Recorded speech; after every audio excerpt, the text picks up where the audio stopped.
So, morning, folks, and welcome to the channel, ladies and gentlemen. So, I hope everybody's well, and most of all, I hope you're fishing. I'm kind of considering it myself this morning, um, if I can get an hour or two. So, loads of good stuff happening at Copper Coast Lures at the minute. We have a new website on the way, thank God. Because if I have to deal with one more issue with that goddamn cart, I'm going to lose my mind. So look, if you have problems with the website, just contact me on WhatsApp or ring me or whatever, and I'll just put your order through and I can send you a payment link and all the rest. Don't go fiddling around with it for hours and driving yourself mad. I'll always answer the phone, Now, at the same time, don't be ringing me crazy hours. Like, don't be ringing me 11 o'clock at night. I have to get some sleep too. But we started a series on watercraft, and today I wanted to talk a bit about tides and you know how the tidal cycle affects the fishing, right? So we used to believe that really you could only fish, the big tides. That's when you would catch the bass, right? And that is true, right? Like the fishing tends to be better around the bigger tides, right?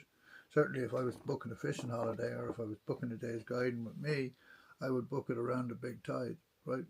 But it's not exclusively true, right? Like, you can also fish the neaps, and in some areas, the neaps will actually fish a lot better than the springs will. So it really depends on your ground. And that essentially is what watercraft is. It's about knowing your own ground. It's about knowing, like, are there bass here? When are they here? Why are they here? Like, and what are they feeding on, right? Because once you find out what they're feeding on or have a good sense of what they're chasing, then you can imitate that, right? Um, so how do the tides affect that? Well, like, for example, I see myself primarily as an estuary fisherman, right? Now I fish from the boat, I fish the rocks, I fish all sorts, but my first love is fishing in the estuary.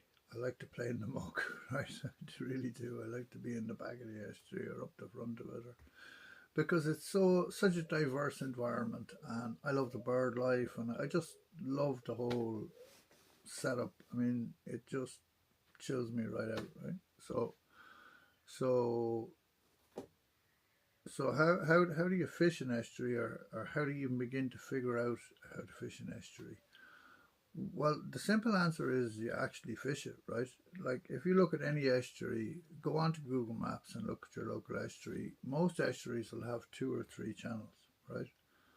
And the bass will tend to run different channels. They might run in one and out the other, right? Or there might be a head of fish runs one channel, there might be a head of fish runs another channel. Like, if you read the report on the tagging program, there are 2 estuaries in South Wexford, and they had 2 pinging posts in both estuaries, and only one of the tagged fish went into both estuaries.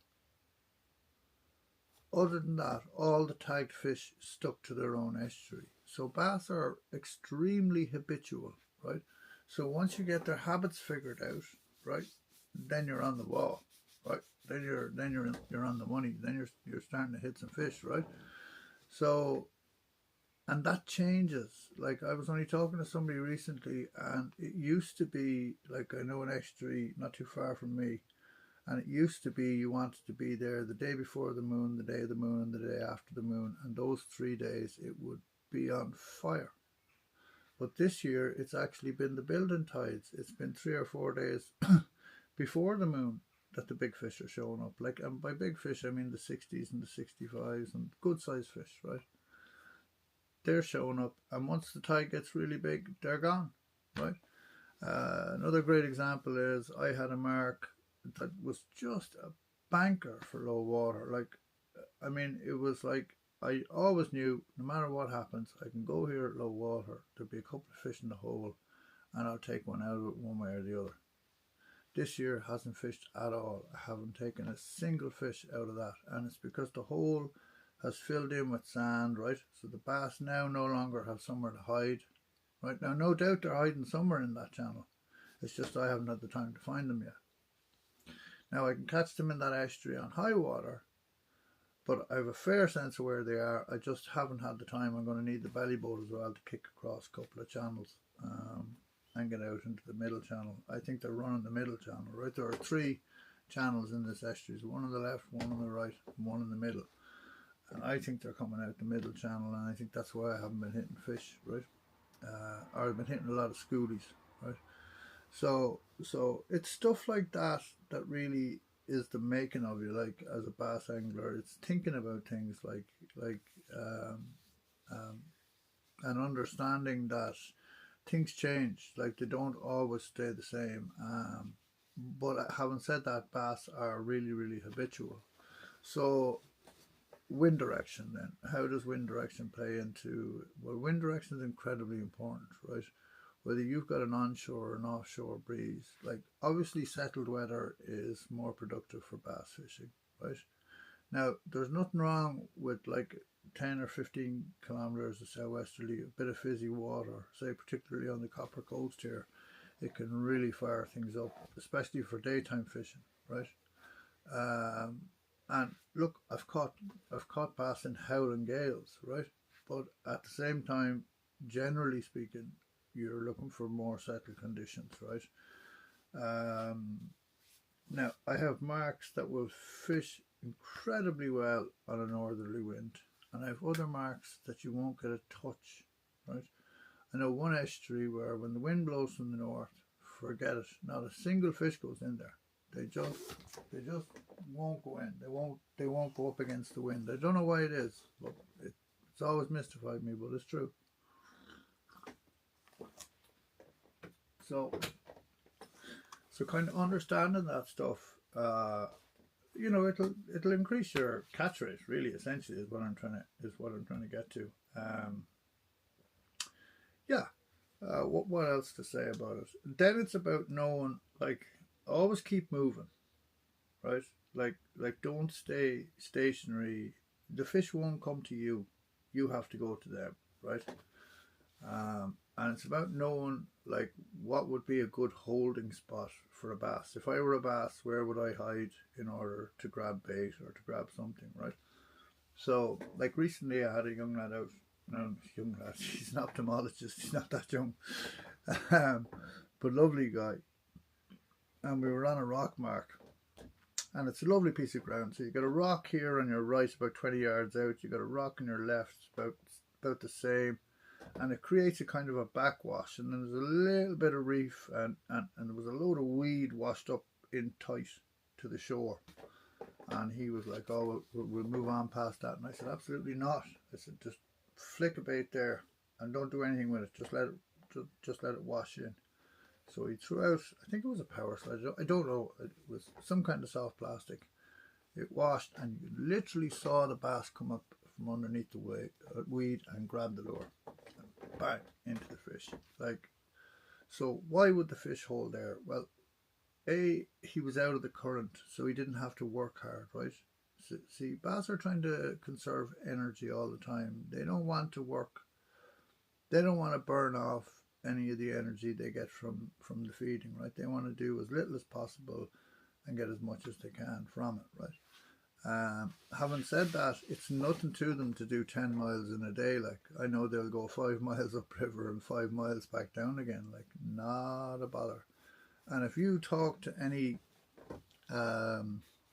who's done any scuba diving or a bit of spearfishing or whatever, right, they'll tell you that bass come onto a reef, usually fish of the same size. Now, not always, but usually they're all in and around, like, you get a lot of 50s together, say. And they will just harry that reef. Like, they'll just be in every nook and cranny. And what happens, it just panics everything that's there, right? And stuff panics out of their holes, and bass grab it and what have you. So that's why when you're fishing, you get these bursts of activity, and then it goes dead again, right? But keep moving, keep covering ground, right? If there's a rock, cast all around the rock, like drop it at the back of the rock. The fish could be sat right in tight, like, you know. I know another mark where there's like a rock platform, and you would think, oh, there can't be a fish there. But right at the back of it is a 15-foot gutter, and almost like, I'd say 5 times out of 10, if I throw an X layer at the back of that rock, I'll get a fish. Like, just flick it, let it sink, give it a lift, and bang, fish on, right? So it's about thinking about, why are the fish here?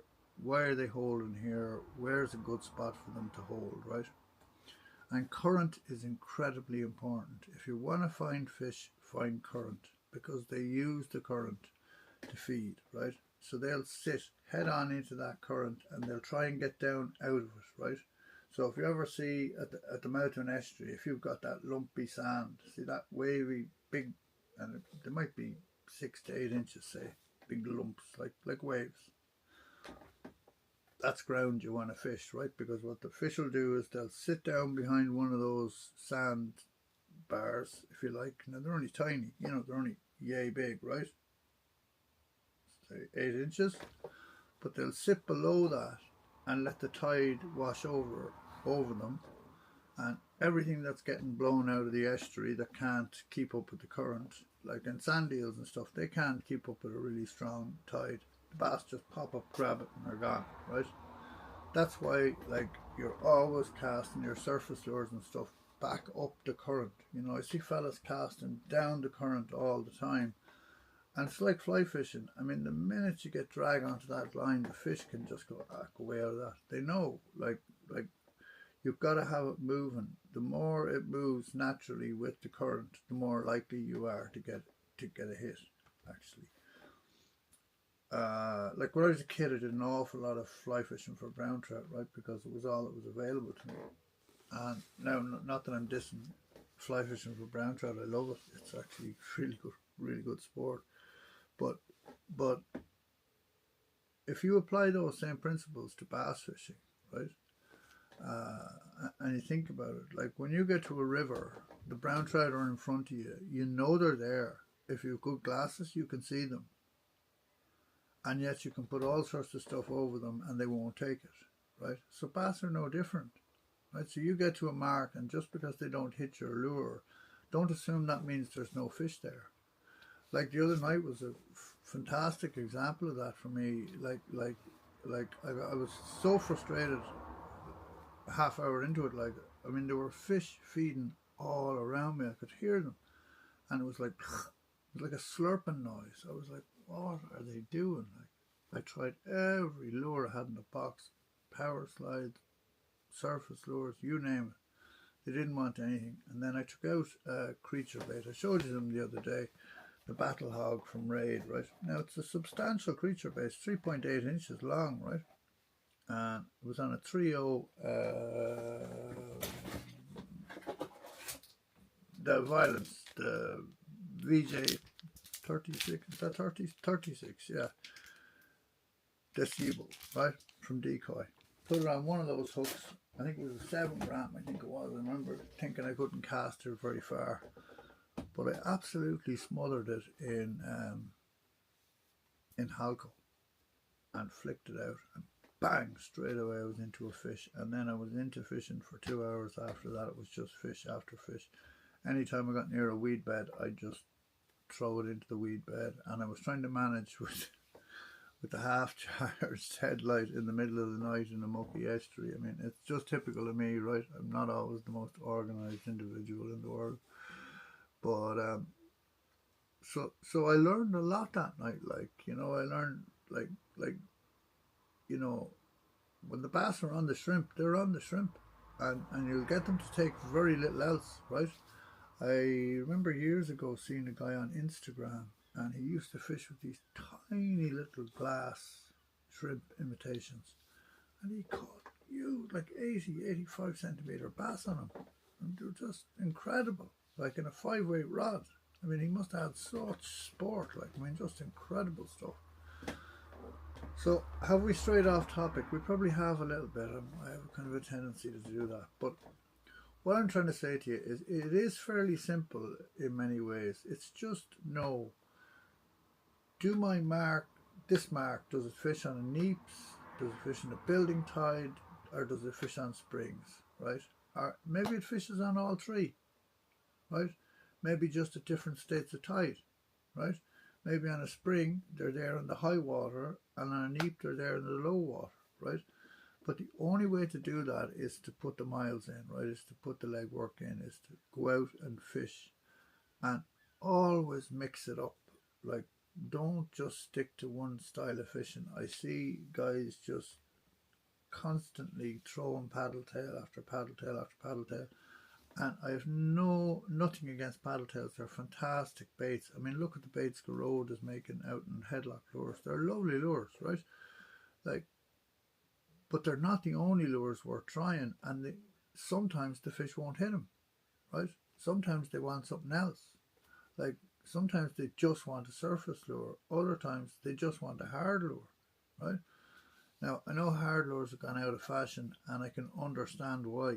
Like, you know, to ask somebody to pay 40 something euros for a hard lure is criminal. Like, I just, boom, blows my mind. Like, how is it the Japanese can buy one for €12.50 and we have to pay 46?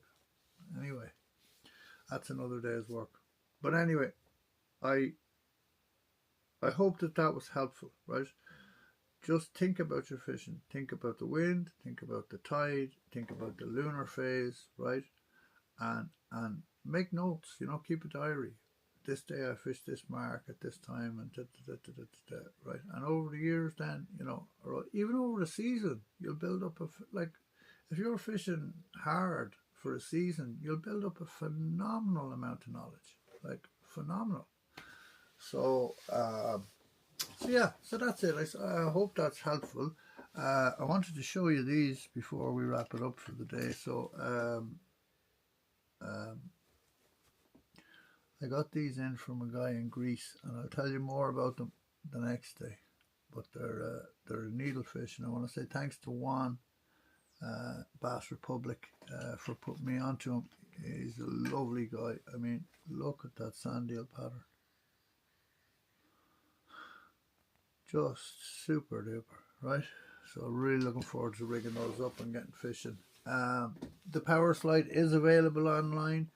You're going to have to be patient with me. I can only build so many, and you know, I'm just a one-man little show, and you know, I'm doing my best, right? I've gotten some new colors in, which I actually really like. So I've gotten a shiny white in, right? The other white I had was kind of a matte white, but that's more like an Albi snack now. And you can see they're not too hard, they're not too soft, right? They've loads of movement. You know, I've had 10 fish on one lure, no problem, right? And I will do you a mixed bag of colours is the other thing, because, you know, asking guys to buy 4 packs of your lures so that they can get to try different colours is a bit much. So there's 5 in a pack for €12.50. So if you ask for a mixed pack, I'll send you a mixed pack, no problem. In fact, there's mixed packets available on the shop at the minute, in the shop at the minute. So that's pretty much it, guys. Other than that, tight lines. I hope everyone is well, and the best part of the season is yet to come. So on we go, and hopefully we bang some really super fish. So tight lines, stay well everyone, we'll talk to you soon.